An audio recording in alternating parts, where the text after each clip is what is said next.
nosso sala de aula de hoje ele vai falar sobre ludicidade e também a gente vai comentar um pouco sobre o ensino de música nas escolas. Sobre esses dois temas eu converso com a Márcia Strazacapa, que é professora da Unicamp, e o Walter Nascimento, que é maestro. Obrigado pela presença dos dois.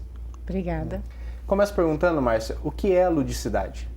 A ludicidade é a capacidade que o indivíduo tem, todo indivíduo tem, de brincar, de jogar, de ter a possibilidade de criação, de imaginação. Isso é o lúdico. E isso é aplicado nas escolas justamente através de brincadeiras, é isso? Sim, a presença do lúdico na escola está por meio de atividades que possibilitem um espaço para a criança exercitar essa imaginação, conto de fada, jogo de faz de conta, criação de objetos. Contação de histórias entra nisso também? Contação de histórias entra. Toda atividade presente na escola que dá a chance da criança exercer o imaginário dela, exercer o faz de conta, você estará trabalhando com o lúdico. O lúdico estará presente na escola. Então, o que a escola precisa é dar espaço para que estes momentos aconteçam. Pode até ser dentro de uma sala de aula. As pessoas tendem a pensar na ludicidade, no espaço do lúdico, do lado de fora, ou seja, a hora do pátio, a hora da recreação, a hora do lanche. E não, dentro da sala de aula, ela também pode estar presente. Pode ser incorporado à disciplina que está sendo apresentada, é isso? Sim, pode estar incorporada à disciplina que está sendo apresentada. Aquela ideia de que a criança só aprende sentada na carteira, olhando para frente, diante da lousa e o professor explicando, isso está ultrapassado, né? A criança pode aprender matemática por meio de jogos. A criança pode aprender a questão das dimensões por meio de desenhos, de brincadeiras no espaço. E o faz de conta, os contos de fadas, histórias, também elas ajudam a criança a narrar, a escrever, a exercitar o imaginário, né? Então, isso você pode, como professor, diante daquela criança, imaginar, diante daquele conteúdo que você tem que trabalhar, como que eu posso promover atividades em que o brincar esteja junto. A gente pode falar que a música, que é o que a gente vai discutir com o Walter, também está dentro desse universo? Sim. Também há uma perspectiva das pessoas de imaginar não só a hora do recreio, mas a aula de arte ou a aula de educação física. A música já tem um espaço garantido dentro das escolas. Então, o lúdico ele também está na hora de cantar, de tocar, de inventar um instrumento. De fato, sim, está presente. Você concorda com isso, Walter? Concordo. É difícil para uma criança ver o som. Ela não consegue perceber isso, né? Então, o lúdico ajuda nessa percepção do som. Seja correndo, por exemplo, a brincadeira rítmica, né? Seja falando pequenas frases e ela montando uma maneira de expressar uma frase musical, seja falada ou cantando isso. Juntando as duas coisas, uma brincadeira como composição musical, por exemplo. Então, não é necessariamente o ensino da música, precisa ser justamente aprender a tocar algum instrumento. Deve passar por isso, porque a maturidade da criança como musicista e como pessoa passa por um instrumento, né? Só a parte teórica não ajuda, porque ela precisa construir todo um saber musical para saber se expressar, né? A menos que ela queira investir no canto, né? Então o seu corpo é um instrumento e ela pode usar isso para expressar a sua musicalidade também. Tem uma faixa etária adequada para iniciar o ensino de música? Olha, já tem países que começam com 0, né? Se pegar a Venezuela, o sistema, por exemplo, a criança nasceu, já tem ali durante o parto pessoas tocando e falando, seu filho vai tocar na nossa orquestra. Mas o ideal, assim, para a criança que quer já iniciar, a partir de 1 ano e meio, 2 anos, se a família não puder responder isso, mas algum profissional da área, trabalhar o aspecto rítmico, pequenas frases sonoras, noção de altura, o que é grave, médio e agudo, né? E assim vai inserindo naturalmente a criança no universo musical. Nessa questão do brincar do lúdico, tem também uma faixa etária ideal para começar? E existem variações conforme a faixa etária? Não. A idade certa de começar a criança desde o berço, né? A criança já nasce, ela já explora objetos, cores, o que é importante é dar estímulo para ela, seja com objetos que fazem sons como chocalho, seja bonequinho que aperta. E o que acontece é que na educação infantil a criança é pura brincadeira. O espaço, você pensa na creche, no espaço de educação infantil, são cores, areia, objetos, cubos. ela está o tempo inteiro explorando o corpo dela em movimento. O que acontece é que quando a criança entra na fase escolar, a criança é colocada numa carteira. E é como se naquele momento, a partir daquele momento, a brincadeira não existisse mais. E não, a brincadeira existe, está dentro dela. O que precisa é que este espaço, dado à educação infantil, que ele se prolongue nos demais anos do ensino fundamental. Mesmo com o adulto ou o ensino médio, que a gente fala, ensino médio, a criança, o jovem já está pensando no vestibular, pode perguntar. Os jovens, eles retêm também muito conteúdo na base de parlenda, de trava-língua, quer dizer, isso de brincar com as palavras, de guardar música, tudo isso colabora para a retenção de conhecimentos, né? Construção de conhecimentos que estão e acontecem na prática, no fazer. Então, não tem uma idade certa para começar. Eu diria que o que tem hoje, que as escolas estão fazendo, é dando uma idade para terminar. E isso que tem que ser abolido. A gente tem que continuar com essa magicidade, com essa ludicidade, essa imaginação sendo desenvolvida nas escolas. O professor, ele tem que estar preparado para isso? Tem alguma preparação especial? Sim, nos cursos de pedagogia tem sido dado cada vez mais espaço para disciplinas que façam o indivíduo pensar na importância disso na formação das crianças.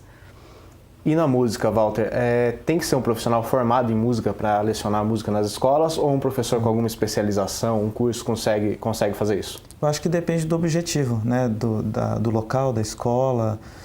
Quando não é formado, talvez você não consiga atingir um grau de maturidade em termos de performance musical. Se ele está criando crianças que vão querer fazer grandes performances, ser grandes instrumentistas, precisa ser formado. Até porque por uma questão de problemas que podem vir mais à frente, motor, né, ter uma doenças degenerativas, né, do braço e tal. Então um profissional ele vai saber indicar melhor esse caminho.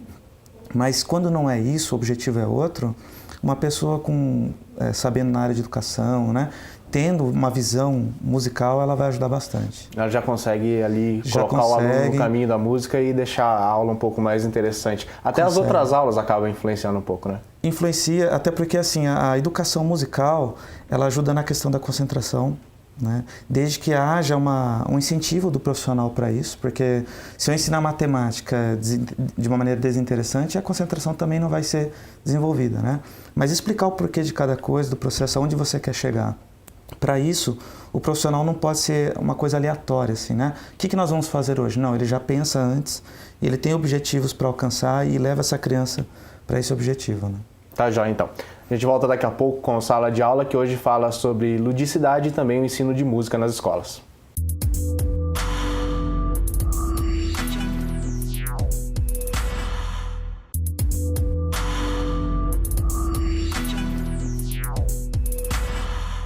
Estamos de volta com a Sala de Aula, que hoje fala sobre música nas escolas e também sobre o brincar, que é a ludicidade. Márcia, tem algum tipo de brincadeira específica que vale dar destaque? Brincadeira específica? Eu não diria que há brincadeira específica para dar destaque. O importante é dar o espaço ou o destaque para a brincadeira.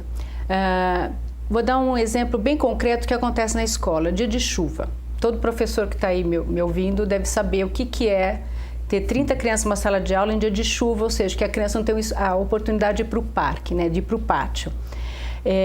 Dia de chuva, a criança já vem com aquela questão de e agora? Qual vai ser o meu momento de brincar? E o professor tem que estar atento para que a sala de aula não fique só naquele formato. Então, o que seria dar o espaço para a brincadeira? Mesmo com as carteiras, o que é possível se fazer dentro daquela condição que eu tenho para que a brincadeira ocorra? Você pode fazer uma brincadeira que é um telefone sem fio, que é aquele que um cochicha no ouvido do outro até chegar no final e ver qual foi a frase que foi dita. Existem brincadeiras que você pode fazer com papel, com objetos. Então, dá essa oportunidade de não importa o local e as condições, mas a brincadeira, ter um momento em que a brincadeira esteja presente. A gente falou um pouco da música auxiliar em outras disciplinas, também as brincadeiras, mas também não corre o risco de tirar um pouco de atenção, deixar o aluno às vezes um pouco mais agitado e nas aulas no geral, quando ele precisar para o aluno mais velho, ele não conseguir prestar atenção? Então, isso é um equívoco que muitas pessoas pensam, né? De separar o que é a brincadeira ou a música, né? A canção, do que é o que é sério, né? Eu digo que a criança brinca, não só eu que digo, né? Alguns autores dizem que a criança brinca com muita seriedade. Um jogo de faz de conta que vai dizer, olha, você é o papai e eu sou a mamãe, a criança acredita muito naquilo, então ela joga com muita seriedade. O que a gente tem como professor é que ajudar essa criança a continuar a tendo essa seriedade também quando ela joga. Então não vai ter aquele momento que agora é sério, a brincadeira ficou do lado de fora. E aí, porque senão a criança divide, isso é o chato e aquilo é o bacana. Sim. Como que a gente faz para integrar que o bacana eu também aprendo? Quantas coisas a criança não aprende quando ela está brincando? Inclusive nas relações sociais, no respeito com o outro. Não é apenas o conteúdo, né, aquela ideia do conteúdo obrigatório, mas também outros conhecimentos que a criança aprende no estar brincando. Então, acho que o que seria interessante é desassociar essa ideia de que agora é o sério e agora a gente vai brincar. Eu posso estar cantando, né, pegando o exemplo da música, eu posso estar cantando uma música que até professores de música questionam essa ideia de a gente usar a música só para guardar alguns conhecimentos. Mas eu digo, e por que não? Né? Por que eu não posso cantar também para fazer isto? Não apenas, mas também, por que não ajudar também? A minha pergunta tinha sido porque fora do ar eu tinha conversado com o Walter, ele falou que a disciplina e a atenção são coisas que são difíceis de se conseguir atualmente com os alunos, é bem isso, né? Uhum. É bem isso, até porque, como a gente também tinha conversado, vem de casa, né? E em casa os pais não têm mais tempo para seus filhos. Então, esse ensino terceirizado familiar acaba atrapalhando, né? Vamos colocar assim, o professor em sala de aula, porque ele acaba assumindo o lugar dos pais e não deveria. Então, a música ela pode ajudar nisso, né? Não só a música, como a arte em geral, o teatro, né? A pintura e essa ludicidade também, esse trabalho, para ganhar a amizade e o respeito da criança. E ela vê ali na atividade, às vezes, suprir uma certa carência que ela às vezes sente e pode vir a depositar tudo no professor. Então, ela vai conseguir lidar um pouco melhor com as suas emoções, não que isso vá tirar todo aquilo que os pais deveriam dar. Mas eu acredito que esse caminho ajude a criança a lidar melhor com os sentimentos dela. Então tem um desenvolvimento também fora da escola, né? Fora da escola, para a vida, né? Vamos pensar na vida como um todo. Se ela consegue respeitar um professor em sala de aula, se ela consegue ter atenção, saber ouvir os colegas enquanto os outros estão cantando, chegou a hora de ouvir, né? Saber fazer o trabalho em conjunto, tudo isso é para a vida, né? O que as empresas querem hoje? Pessoas que saibam trabalhar em equipe, né? A arte, em geral, é um trabalho em equipe, né? A menos que eu queira fazer isoladamente. Mas o ambiente escolar é um trabalho em equipe. E também saber se colocar diante do grupo, né? Que horas que eu devo cantar mais alto, que horas que eu devo tocar mais alto ou tocar mais baixo, né? Ou em conjunto, ou esperar o meu momento, a minha vez. Tudo isso é trabalhado, né? As brincadeiras também têm esse desenvolvimento, pessoal? Tem, porque existem algumas brincadeiras que têm regras, né? Os jogos, eles têm regras. E para eu jogar e o jogo dar certo, eu preciso seguir as regras. Então também é um aprendizado de esperar minha vez, deixar outro jogar, trabalhar em equipe, né? Isso tudo está presente. Ou mesmo no jogo de faz de conta, se ele é o papai e eu sou a mamãe, eu tenho que fazer o papel da mamãe, eu tenho que fazer do papai e o menino tem que fazer do filhinho. Quer dizer, isso tudo são regras que estão postas também no jogo de faz de conta e a criança leva isso a sério para o jogo dar certo, né? Então, isso também é um aprendizado. E o professor, ele também se desenvolve com esse tipo de atividade? Sim, o primeiro desafio do professor é conseguir olhar para a disciplina que ele dá ou para o conteúdo que ele dá e procurar de que maneira eu posso trabalhar a ludicidade. Isso já é um primeiro aspecto. O segundo é ele perceber e reconhecer que cada criança tem o seu tempo de desenvolvimento. Então não adianta querer que todos vão aprender aquele conteúdo ao mesmo tempo, mas entender que cada um tem o seu tempo e ele reconhecer e permitir que este tempo aconteça. Vamos mudar um pouquinho de assunto, falando de música. A gente teve uma redução no número de bandas e fanfarras e do ensino de música nas escolas? Eu creio que sim. Se eu analisar, as escolas estaduais têm mais fanfarra. As particulares não tem, praticamente não tem. Então, vai ter, assim, matérias isoladas, um violão, uma flautinha doce, né? Bandinhas rítmicas, mas, assim, tamborzinhos, né? Pandeirinhos, coisas bem diminutivas, assim, que é para criança de até 8, 9 anos, e depois elas começam a fazer instrumentos isolados. Mas você não vê trabalhos em conjuntos fortes nas escolas, você vê... Ou o conjunto é a flauta, né? Aquelas 30 crianças tocando ali juntas, mas você não vê depois uma aula de canto, né? Uma aula de piano, violino. Por que não violino na escola? Né? Um trompete, um trombone, fazer big bands, né? Que você demanda um grupo maior. Então, uma classe inteira é um big band. Não tem. Né? Então, você vai ver coisas assim, eu quero aprender violão porque eu quero tocar uma coisa específica. Né? Pensando nisso...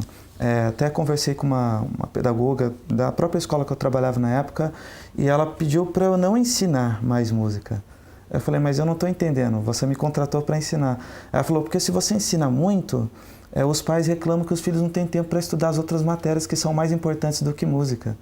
Então, eu estou falando de uma diretora, né, pedagógica ali que entende do assunto, mas às vezes existe uma pressão também sobre ela, que os pais têm, que os superiores dela têm, que o ensino é mais importante porque o vestibular está logo ali. Então a gente precisa voltar às raízes, né? O trabalho em grupo, uma música para todos. Né?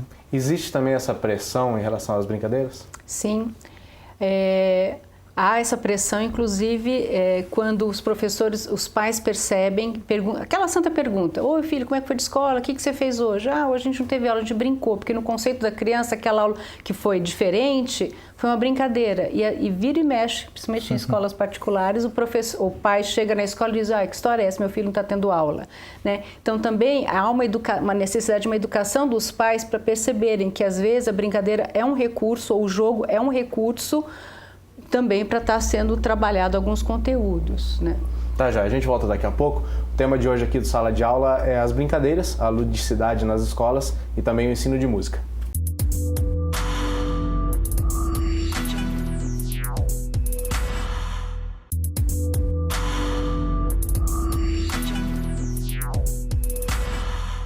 Estamos de volta com o Sala de Aula, que hoje fala sobre o ensino de música nas escolas e também das brincadeiras. A gente vinha falando, Márcia, sobre os pais terem resistência tanto na música, que o Walter falou, como nas brincadeiras deles aceitarem. Como fazer eles entenderem que isso é benéfico e tirar isso da criança pode ser um pouco prejudicial? Para eles compreenderem que é benéfico, eu acredito na necessidade da aproximação dos pais com a escola, com atividades, por exemplo, feira de ciências, festa da família, momentos em que os pais podem estar na escola, entram na escola e conhecem um pouco mais os projetos que são desenvolvidos lá dentro. Isso é uma maneira. A outra é fazer com que a própria criança compreenda que naquele jogo, naquela brincadeira, ela está num processo de aprendizagem. E aí, claro, depende dessa conversa da criança com os pais. Mas eu creio que principalmente é na aproximação dos pais com os projetos da escola. Na questão da música, esse desmerecimento que alguns pais dão é cultural? É cultural. No Brasil, principalmente música erudita, né? Não tem espaço. Então eu tenho um amigo meu que está no Canadá e ele fala assim, Walter, aqui um músico é tratado como um médico no Brasil. E todo mundo quer estudar música, tem fila de espera. Né? E não importa onde você vá no Canadá, as pessoas querem estudar, elas se envolvem, elas se interessam pela música brasileira, inclusive, né? Já aqui, essa falta de interesse, por quê? Porque música geralmente não dá retorno, principalmente financeiro. E pensando a longo prazo, qual pai que quer ter o filho que não tem um bom retorno financeiro? Então a cultura já é desmerecida por isso, em geral, não é só a música que não dá um bom retorno financeiro, né? Tem poucos focos que tem bom retorno financeiro, mas a maioria não tem. Então nisso acaba atrapalhando, até porque quando você quer desenvolver um projeto, seja em escola ou fora da escola, os olhares já são diminutivos, né? Não é uma coisa assim, não, que ótimo, que excelente e tal. É ótimo desde que não atrapalhe o desenvolvimento em outras áreas do meu filho, por exemplo, né? Então eu tenho essas dificuldades. Nessa questão das brincadeiras, tem muita diferença entre escola pública e particular? Tem diferenças, principalmente em relação ao engajamento do professor. Mas eu conheço, né, em função das minhas pesquisas, muitas escolas que trabalham por projetos e conseguem fazer essa integração. Recentemente eu participei daquele prêmio Professor Nota 10 e chegaram N projetos para serem analisados e eu fiquei muito feliz de perceber a quantidade de projetos que conseguem fazer de uma forma integrada muito inteligente essa questão da ludicidade com sala de aula em diferentes conteúdos. O meu campo específico é de arte, eu sou de teatro e dança, mas mesmo sem ser na arte, seja na educação física, língua portuguesa, história, as atividades propostas que faziam essa junção da brincadeira, do lúdico, com a questão dos conteúdos de sala de aula. Isso mais em escola particular? Não, aí estava bem equilibrado. Nesse aspecto estava bem equilibrado. Porque o Walter citou que na música tem uma diferença muito grande, né? A gente tem mais bandas e fanfarras em escolas públicas, né? Públicas, né? Agora, posso falar? Pode. Eu vejo assim, agora, em termos de... Se música erudita, por exemplo, vamos só classificar a música erudita para ambas. Existe um desprezo de uma e merecimento do outro? Não, ambas têm dificuldade. Na escola pública, a música erudita ela é vista assim, nossa, que interessante. Né? Na escola particular, os alunos que eu dava aula falavam, eu sou regente de orquestra. Ele falava, nossa, que lixo. Eu tinha que ouvir essa expressão de pessoas que têm dinheiro para viajar, para conhecer culturas diferentes, né? Então, não é porque tem dinheiro que vai dar valor e não tem dinheiro não vai dar valor. Mas a gente vê, às vezes, é falta de oportunidade de conhecer. E aí você pergunta para os pais, você vai ao teatro? Né? Você já viu a orquestra tocar? Não, não tem nenhum interesse, nenhum conhecimento. Então, é de berço, né? Vem de casa. Sobre esse tema que a gente estava falando de brincadeiras, tem algum recado que você pode passar para os professores que ainda têm algum receio de colocar isso em sala de aula ou tem alguma dificuldade?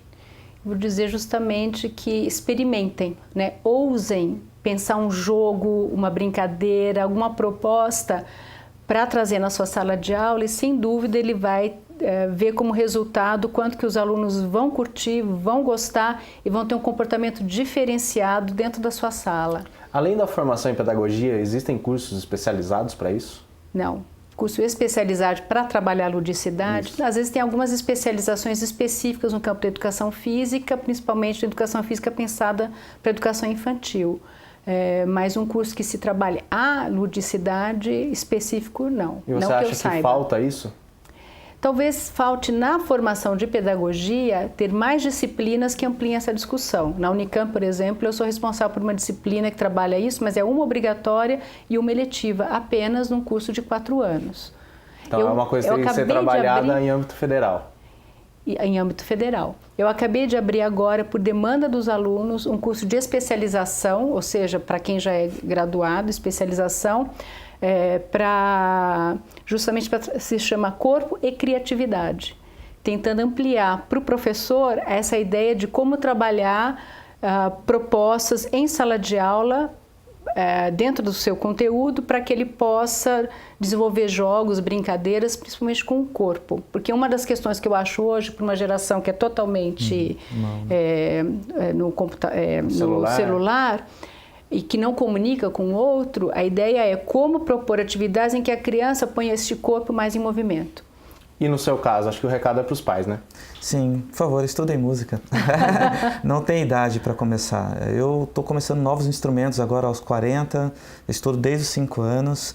A música, ela trabalha com a mente, trabalha com o coração, trabalha com sentimentos, é uma maneira das pessoas se expressarem. Né? Às vezes você não tem onde expressar e fica só no Facebook se expressando. Se expressa através de uma arte, seja dança, né, pintura. Não tem data para começar e nem dia. E não é necessário também que se torne um profissional de música, né? Não, porque a música, ela faz parte do meu dia a dia já. Vou ao supermercado, vou ao shopping, né? Dentro do ônibus, fora do ônibus, onde eu vou tem música. Então, por que não conhecê-la um pouco melhor e entender o lado dela também? Porque o mínimo que vai acontecer é uma mudança interior, né? Bom, a gente já está encerrando. Tem mais alguma coisa mais que a gente não falou, que pulou? Eu acho que quando você fala dos pais também, né, dos professores, eu penso assim na possibilidade dos próprios pais também em casa promoverem brincadeiras, né? Para não ficar só, antes era na frente da televisão, agora cada um no seu próprio aparelho ou então ouvindo a sua própria música. Eu lembro que eu cresci ouvindo as músicas dos meus pais. Isso me ajudou a constituir essa pessoa que eu sou hoje. E o que eu vejo hoje são pessoas, cada um com o seu fone de ouvido, ouvindo o seu próprio nicho de músicas. E como é bacana eu poder compartilhar também a música que eu ouço dos outros. Tá, já. Muito obrigado pela presença, Márcia. Obrigada. Mais algum recado final? Alguma coisa que a gente não falou? Tranquilo. Obrigado, Walter, pela presença. Esse foi o Sala de Aula de hoje, que falou sobre a brincadeira nas escolas e também o ensino de música. A gente se vê numa próxima.